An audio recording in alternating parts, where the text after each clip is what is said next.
What's going on, guys? I'm back with another review. Today we're going to review the 2022 Harley Davidson Sportster 48 in the Reef Blue colorway. Now, this bike has an MSRP of $11,800. To get a color option, you're going to add another $400 to that. Now, before we jump into the review, I want to take a quick second to talk about the Sportster.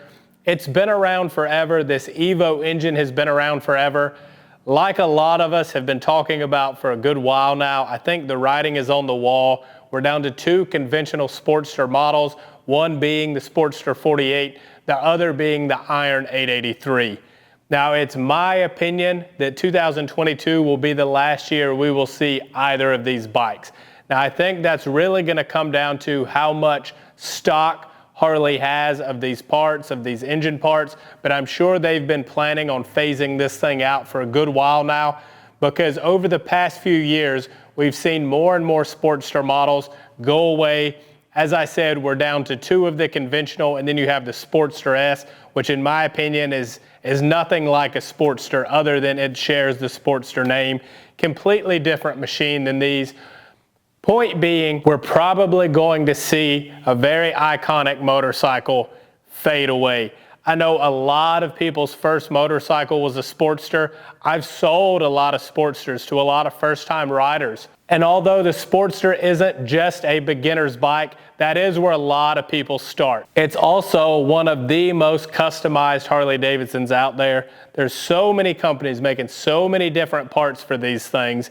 It's unreal. So to see this thing finally go away is going to be pretty sad. And with that, if you're interested in getting one, there will always be used Sportsters on the market. I don't think that will ever change. However, if you want to get a new Sportster motorcycle, I highly encourage you to do it this model year, because I really do not think they're going to carry over into next year. Now we'll jump into the review and I'll show you what makes this bike special. So real quick, before we kick things off, I'll show you a quick walk around of the bike. This is the Reef Blue color option. There's two other color options this year.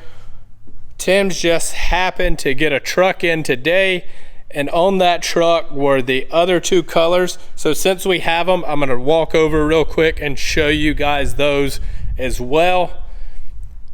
You have it in the vivid black color option, which is really, really nice. It's hard to beat a black motorcycle. I know people like to kind of poke fun at the fact that so many Harleys are black, but that's because it looks good in black. This is the white sand pearl colorway.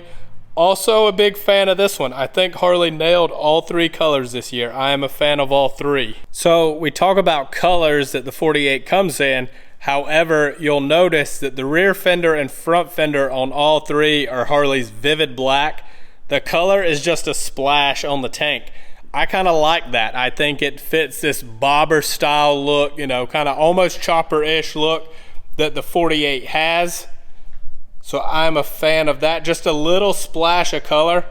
You'll see this is a very small tank. Now, typically I've defended the smaller tank, say on the Fat Bob and the Street Bob.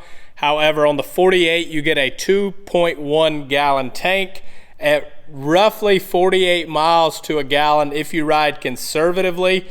That's not a whole lot. Typically, if you have a Sportster riding in your group, you're either going to be stopping for gas a lot, or someone's going to be carrying some extra fuel on their bike, just because sometimes you get on those stretches where there's not a gas station within 100 miles of your last stop. So one thing to point out, one thing to be aware of. Now, I do like the look of this tank. I like the small little peanut tank. Some people don't like the gap in the tank and the seat. I do. I think it kind of adds to the look. Again, I'm a fan of the bobber style, so I think this works really well for that. But practicality wise, fuel consumption wise, maybe not the best bike for long distance trips, but it sure does look good. Now, Harley puts a very low handlebar on this bike.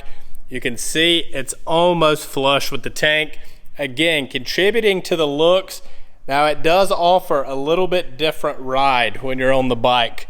So your arms are going to be angled down at an angle. I'll show you guys what this looks like with me sitting on it at 5'11". May look a little silly being a smaller bike, but kind of give you an idea. All right, so I'm 5'11". I got an extra inch probably with these riding boots on, but this kind of gives you an idea of how it looks. You've got the forward controls, so this would be your riding position on this bike. But you'll see with the handlebars, you are kind of slanted down. Typically, I like to be about here. I like my arms straight about shoulder height. Now you can change the bars on this motorcycle to accommodate that type of setup. It will definitely change the look, but I think the trade-off is worth it because it's gonna be more rideable, it's gonna be more comfortable, and you may even like that look a little better. Okay, and back to your view if you're sitting on the bike. This is your gauge. You're gonna have an analog speedo. You're gonna have some digital stuff. I'll show you that really quickly in case you've never seen it.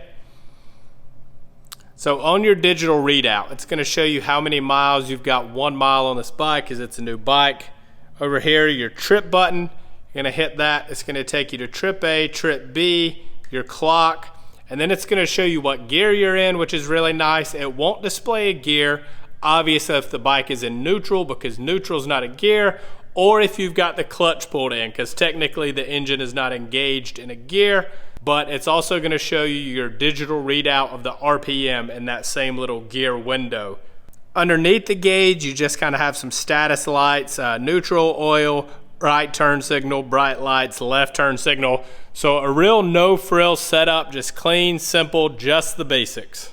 Other controls on this bike for those that are new to Harley. So you have your hazards, you have your start, so you would hit your kill switch here, and then hit start. You have your right turn signal.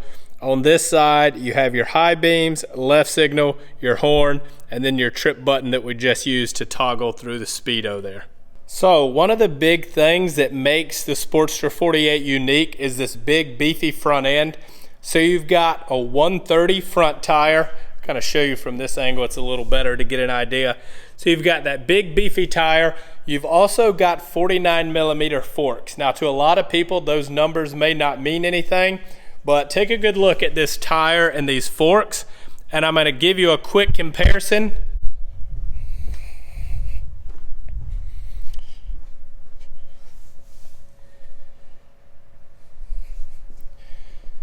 So this is the Iron 883. That front tire is a 100 and these front forks are 39mm. So much thinner fork, much taller, narrower tire. And that's what gives this Sportster 48 this super unique, beefy, tough, rugged look. You've got the big circle headlight on the front.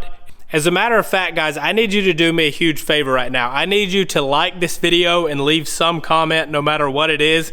That's gonna help put this video up in the algorithm, and the reason I want to do that is not self-serving. I want Harley Davidson to catch note of this video. I want it to get so big that Harley sees this video and realizes that in 2022, we're no longer accepting halogen bulbs because that's what you're gonna have on your turn signal as well. I honestly just felt like at this price point, it's only right that these bikes should come with LEDs. Now, a lot of the bigger bikes that do have an LED headlight still have the halogen turn signal. It doesn't cost that much more, and it makes a big difference. As a lot of you know, when you're motorcycling, lighting is important. Visibility is one of the biggest priorities.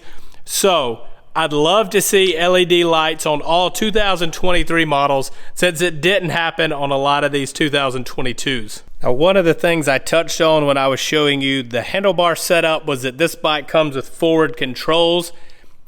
If you know me, you know typically I am a big proponent of mids. However, on this bike for looks and for comfort, I'm actually happy that Harley put these forwards on here.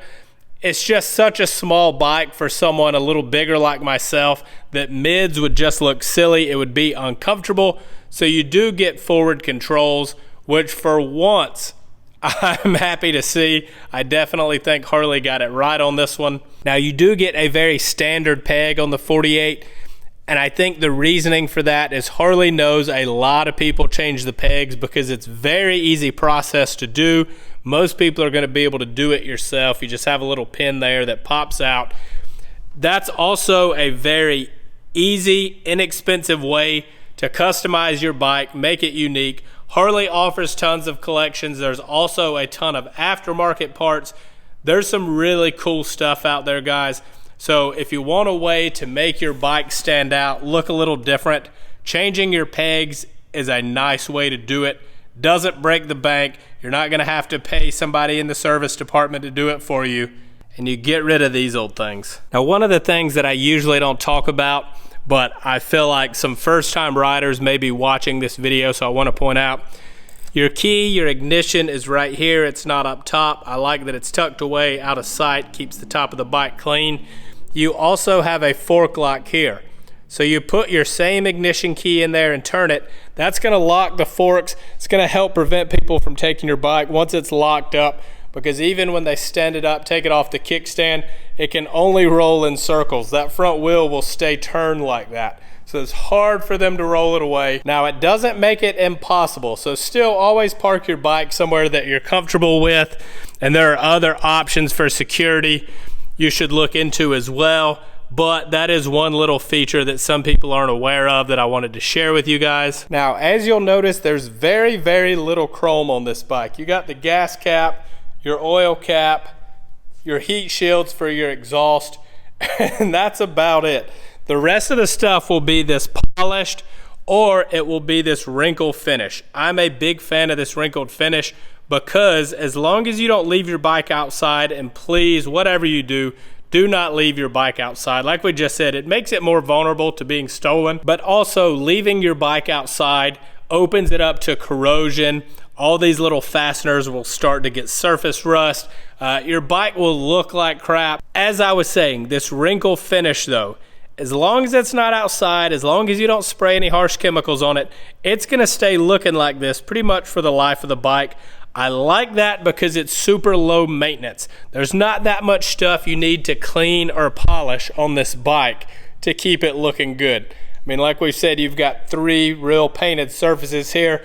Takes you 2 seconds to wipe it down with a microfiber cloth and you're ready to ride. We'll show you the kickstand side. Pretty clean, pretty simple, pretty basic. Like we said, you have forward controls. One thing I do want to point out is the Sportsters are a 5-speed transmission. Now, the gearing is a little better than what it used to be, but on your highway rides, or if you were to get on the interstate, you're going to be running at a little bit higher RPM than some of the bigger bikes, just because they do have that 6th gear, which is almost like an overdrive. Not going to hurt anything, just something that I wanted to point out, make you aware of. Now, from the factory, Harley doesn't give you a 2-up riding setup, and what that means for those that have never heard that term is that the bike is equipped for 2 people to comfortably ride on it. Because as you can see, you have no rear pegs on this bike, as well as no rear seat. Both of those can be added depending on what options you go with. I think you could probably get a rear seat and some rear pegs on here for as cheap as about 200, maybe 250 bucks. Depending on the options, again, I mean, you could go all the way up to 600 or 700 bucks to get both things on here. Not a big deal to do either, to add the pegs or the seat. The seat is especially simple. To take this front seat off, it's just this one screw. When you put your new seat on, you're gonna use this screw if you get a 2-up seat, or if you just get a passenger pillion, it's just gonna pop right on there. On the back of the bike, you have your tail lights and turn signals made into one. Your license plate is off over here to the left side. They do give you a little light there just to keep you legal. Your shocks. Big fan of these. They are adjustable. The little notches tell you where you should set it. Check your owner's manual. It will tell you based on your weight where to put these shocks. It also comes with a little wrench.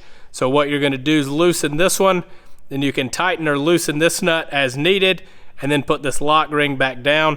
Highly recommend you taking the time to set this thing up to get the best ride possible. Now, this is one of the Harley models that I think Harley did a good job cosmetically with the exhaust. And when I say that, we're more so referring to, say, the Fat Bob. We happen to have 2 right over here, so I'll show you. I don't love what they did with that bike. The 48 Does look pretty good in my opinion. However, it's super quiet. You guys are always asking me to start bikes on the channel so you can hear them. This microphone doesn't do it much justice, but I'll fire it up. We'll see what we can do.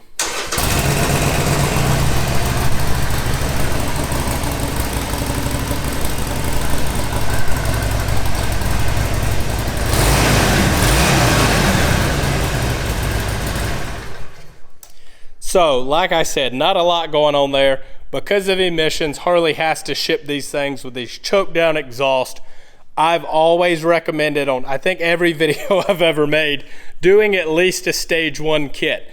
And what that's gonna entail is a full exhaust system, an open air cleaner, and then a tuner. That's gonna give you that Harley sound, but it's also gonna give you a little bump in torque and a little bump in horsepower. Now, depending on what you go with, you could spend as little as probably $800-900. You could go all the way up to $2,000 to do that. All gonna depend on the exhaust you go with, the air cleaner you go with, and the tuner that you go with. If that's a little too much, but you still want this thing to sound like a Harley Davidson should sound, you can just change the mufflers, which are these parts here. So from here, and then from here. You can do that anywhere from $250 to $600, again, depending on which options you go with. That's gonna give you that Harley Davidson sound. However, it will not change the performance. All you're gonna change is the sound. So you don't get any more performance. You're not changing the amount of air in or the amount of air out. So you also won't need the tuner if you just do the muffler. So the Sportster 48 is a pretty stripped down model. Therefore, not a whole lot we need to go into. If there's anything that I didn't cover in this video that you're curious about, feel free to leave a comment. If I'm not able to get to it, 9 times out of 10, someone else will be able to answer your questions. I'm very grateful for the community that has grown with this YouTube channel. Almost all positive, very nice, very respectful comments that I see. So I appreciate you guys for helping out the new riders. And before we go, I want to address one last thing, and that's the misconception that the Sportster is a girl's bike or a beginner's bike. It gets that reputation because at roughly 550 pounds, it's not a very heavy motorcycle. As you can see with me sitting on it here, it is a little bit smaller bike. That doesn't mean it's for girls. That doesn't mean it's for beginners only. This bike will hit 100 miles an hour. There's tons of things you can do to customize it. I've seen some really cool Sportsters, and I've seen some really gnarly dudes that have a Sportster. Maybe not as a primary bike, but it's a fun, inexpensive second bike, something fun to mess with, something fun to play with. Now, if you are new, you are a beginner, you are a smaller rider, yes, this is a great bike.